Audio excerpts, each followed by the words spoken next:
Well, well, well, well, well. Well. Guys, I don't even need to say anything, because you know I've been waiting for this moment for years, and I gotta say is, I told you so. I told you so. I mean, listen, I'm being as calm as I can be, but as you can tell, and if you've seen my videos, you know how excited and elated and emotional I am. Today, mark the date, February 26th, is when Jake Paul took his first L. When he is lost, world peace is established. You know, going into this fight, I didn't know who was gonna win. I thought Jake might win because of the overhand right, but I thought Tommy should win this fight, but there's always that like 2% chance where it might happen, you know, with that rare moment of the unexplainable, the unlogical happens. But tonight was not that night. I thought this fight was maybe one of the best YouTube boxing fights. Definitely in top 10 for sure.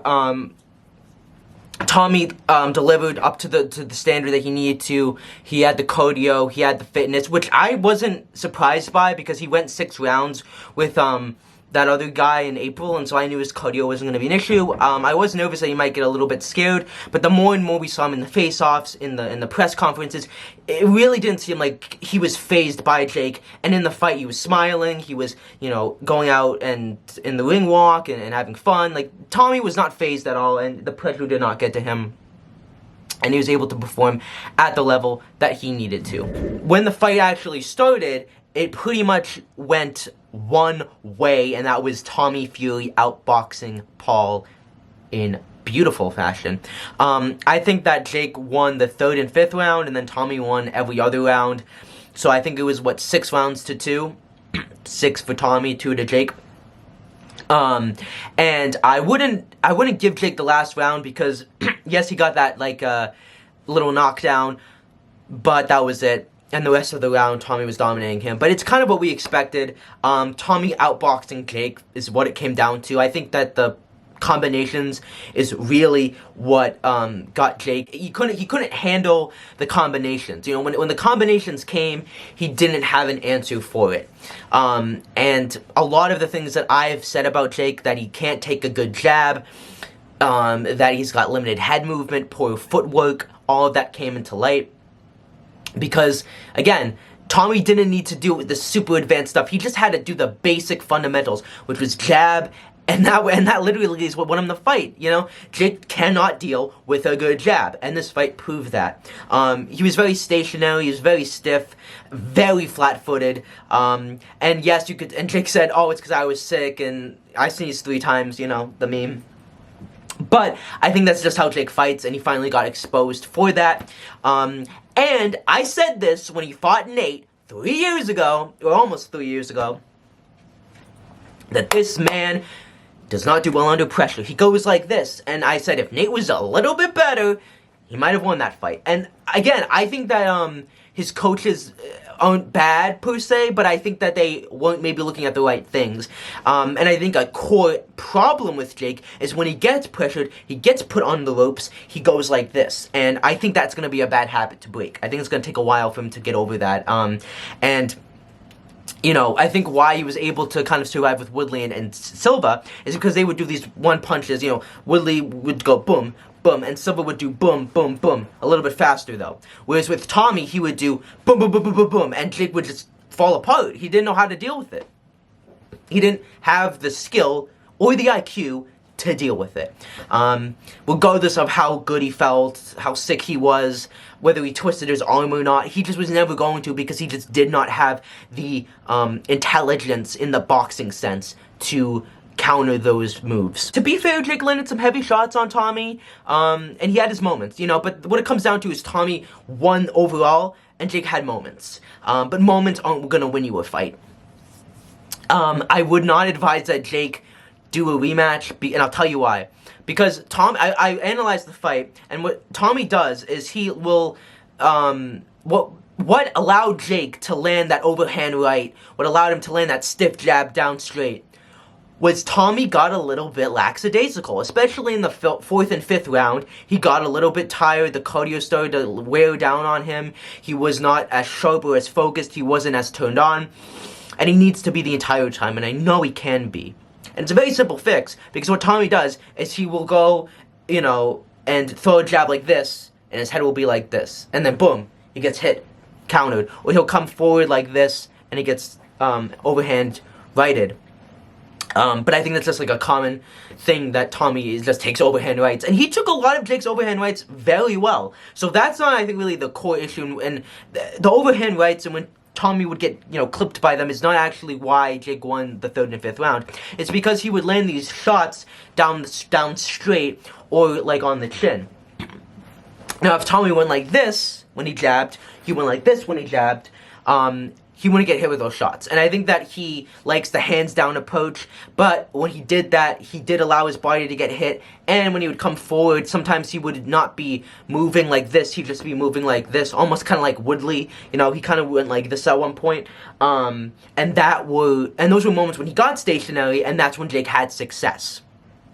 And Tommy did not need to get hit with those shots. He shouldn't have, and I don't think he will next time, because I think they will work on that, because it's a very minor thing. It's, he already has good head movement, and the thing is, there were points when he would kind of go back like this, and it would work, but I think that it's a bit too risky, especially with how much of a power puncher Jake is, that I would just stick with the this, instead of just kind of coming forward like this. And if you have to be moving like this. And Tommy does have the ability, and prove that he has the ability to do this, but I just think it's a little bit too advanced for Tommy. It's a bit too risky, but maybe with a full 8 rounds under his belt, he'll have the cardio and he'll have the focus to stay like this instead of coming forward like this. But that is why Jake won those 2 rounds. If Tommy didn't have those flaws, Jake would have had really no success. I still think he would have gone the distance, but he would have had no success. And I think Tommy's going to rectify those simple mistakes. And with that said, Tommy has like a few minor to kind of not major, but like, he's got some things to work on, mainly just head movement and body and keeping up with the cardio.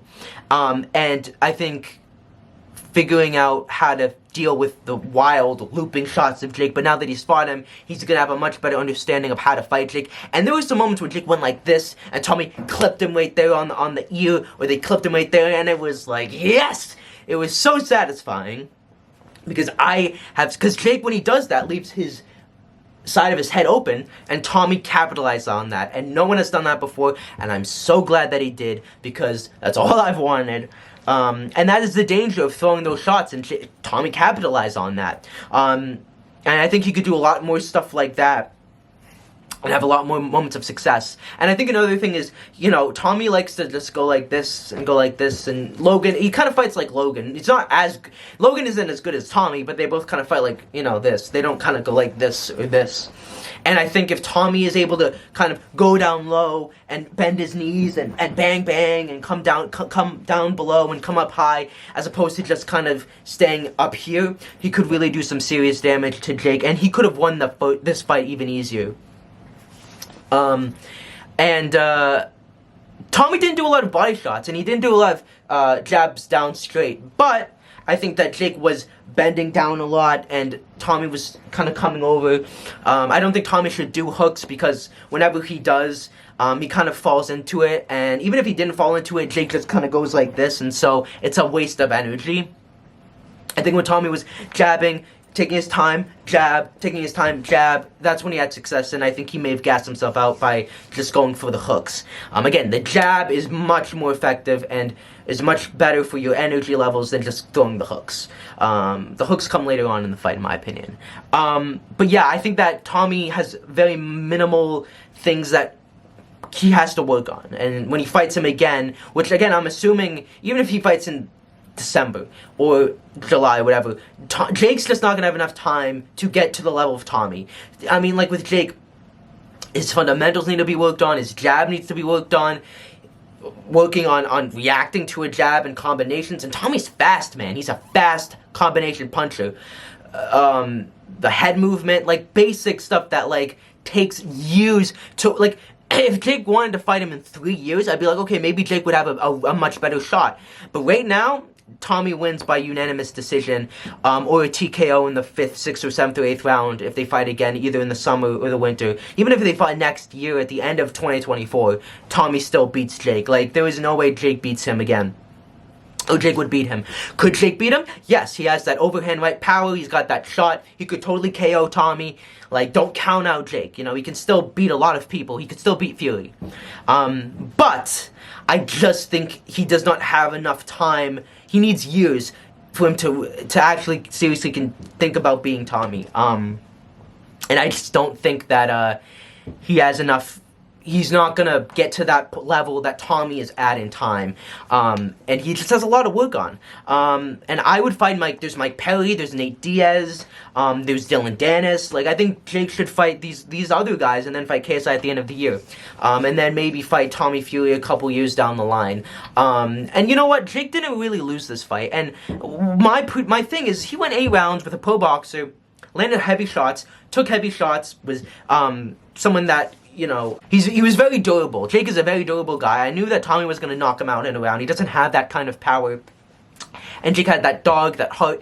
He showed that he had a chin, that he could take punches, that he has cardio, that he can hang in there with a boxer, go 8 rounds, and have a semi-competitive fight. And I'm being generous by saying semi-competitive because Tommy dominated him, but Jake was able to still hang in there with him. And I think that proved that, like, he is a real boxer. And that, can he beat professionals? No. But can he hang in there with them and have good fights with them? Yes. And I think Jake's just a really low-level, good journeyman. Like, he's probably a lot better than your average, your low average journeyman.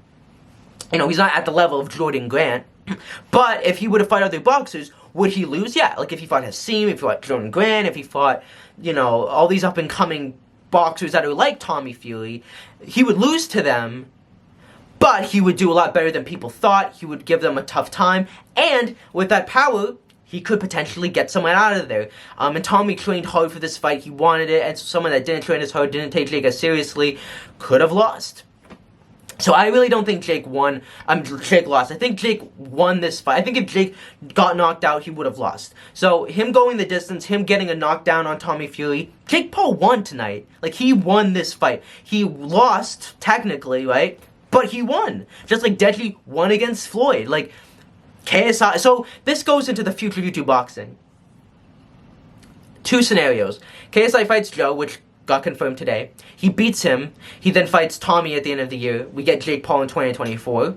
Or he fights Tommy, and then he fights Joe, and then he fights Jake, and he just forgets about Tommy. And, so that's a scenario. Those are a couple scenarios. Another couple scenarios is Jake Paul fights Tommy again. He loses. He fights KSI. Or he fights Tommy Fury. He beats Tommy Fury. He fights Jake Paul, KSI. So either way, I'm pretty confident this fight happens. I think if KSI is able to beat Joe and Jake loses to Tommy and then KSI, that's the only way that this might not happen. So this leads into the question, does KSI beat Joe? Honestly, I'm going to have to go with Joe Fournier for right now. I think this proves that people like Jake and KSI can't beat these pro boxers, but they can hang in there and win in terms of showing a good performance and doing better than everyone would have thought. And for someone that's been boxing for not even a decade, Jake, I mean, you have to give credit to that. So I think that, KSI, I think, as long as Joe performs the way Tommy did, and as long as KSI performs the way Jake did, even though KSI will lose, it will still be a dub for him. And I think KSI will do better against the pro boxer. I think he's got better footwork. I think he's got better head movement. I think he's got better balance, better cardio, and, might be a little bit technically better than Jake, with the switching of the feet and everything, like, I think he would have lost to Tommy tonight, but I think he would have done better than Jake. And again, maybe that's just me being a biased fanboy, or me, not being an expert on boxing. But I do think KSI moves better, and I think, when Jake would just stand like this, KSI would be going like this. I think that, Joe could beat KSI, and then Tommy beats Jake again, and then we get KSI beat Jake Paul. I think we'll really know who's who's a better boxer, how competitive this fight will be when JJ fights Joe. And now if KSI beats Joe, then that changes everything, because then we kind of see, well, KSI beat the pro boxer, and it kind of is like, do we need the Jake Paul fight at that point? And if Tommy beats Jake, we could see KSI versus Tommy, and then KSI versus Jake Paul. So YouTube boxing has changed forever. I'm super excited, super pumped.